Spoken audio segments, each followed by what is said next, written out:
Our first speaker tonight is going to be Dr. Robert Eisenman. He is well known to us here at the CSULB community. He is the department chair in the Religious Studies Department. He has a PhD from Columbia University. He has a master's in Near East Studies from NYU. He has a bachelor's from Cornell University in Philosophy and Physics. He is a well-known author. He has authored The Dead Sea Scrolls Uncovered, James, the Brother of Jesus, and The Dead Sea Scrolls and the First Christians. He is professor of Middle East religions and archaeology, and very noteworthy, he led the struggle to free the Dead Sea Scrolls and was a consultant for the Huntington Library in San Marino on this decision to open their archives. So without any further ado, I would request Dr. Robert Eisenman.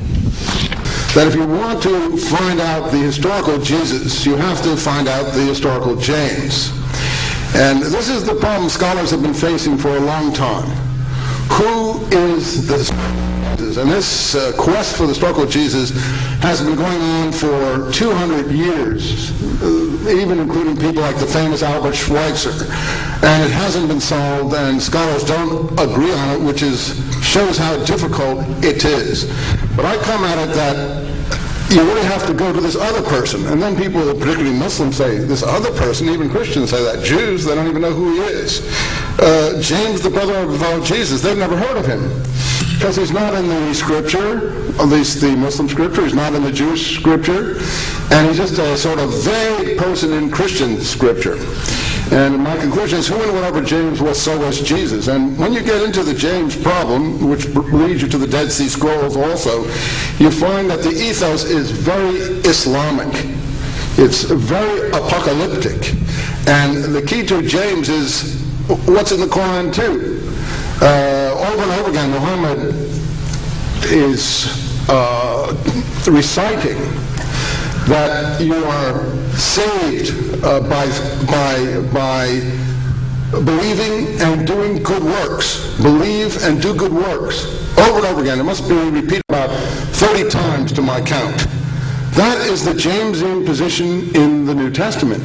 James says you are saved, we're saved not like Paul says, by faith alone and grace. We're saved by faith working with works. Well, faith is believing. So believe and do good works is the essence of the Jamesian position. It's my point of view that it's the essence of the Dead Sea Scrolls, and it's my point of view that it's the essence of Islam too. So when you start looking for Jesus, you really have to go aside from Christian scripture. Two other points before I close, because I want to give my colleagues a chance to have a few says in here too, of course.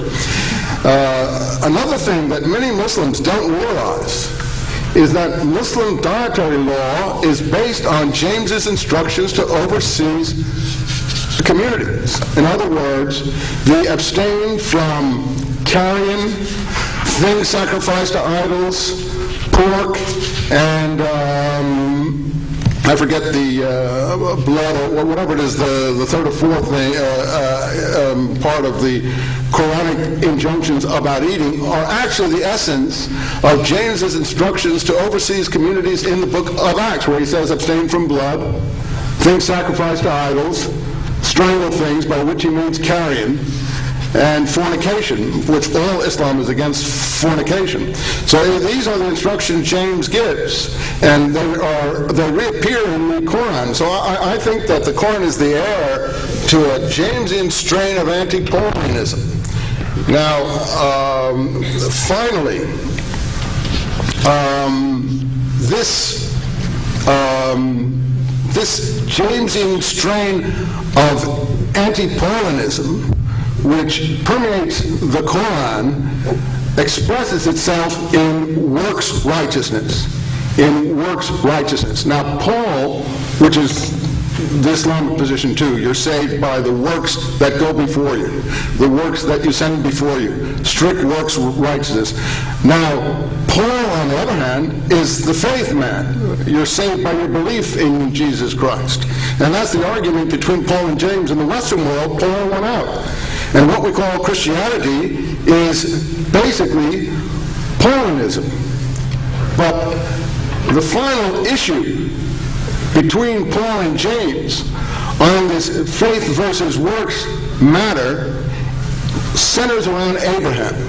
And if you remember, for the Quran, for Muhammad, for Islam, this also focuses on the salvationary state of Abraham too. So I think that Muslims would be very interested to look into the James matter, and they would find a lot in common with not only James, but what parallels James in the Dead Sea Scrolls. And once we approach James, we approach the historical Jesus. The final point I wanted to make was on the Gospels themselves, as a secular scholar now.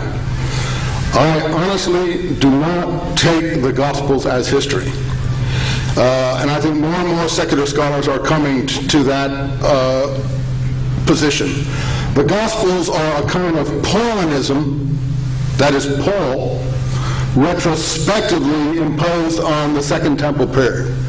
And that's where the Dead Sea Scrolls really help us, because the Dead Sea Scrolls show us another form of messianism, closer to Jamesianism and closer to Islam, and not close to Paulinism at all.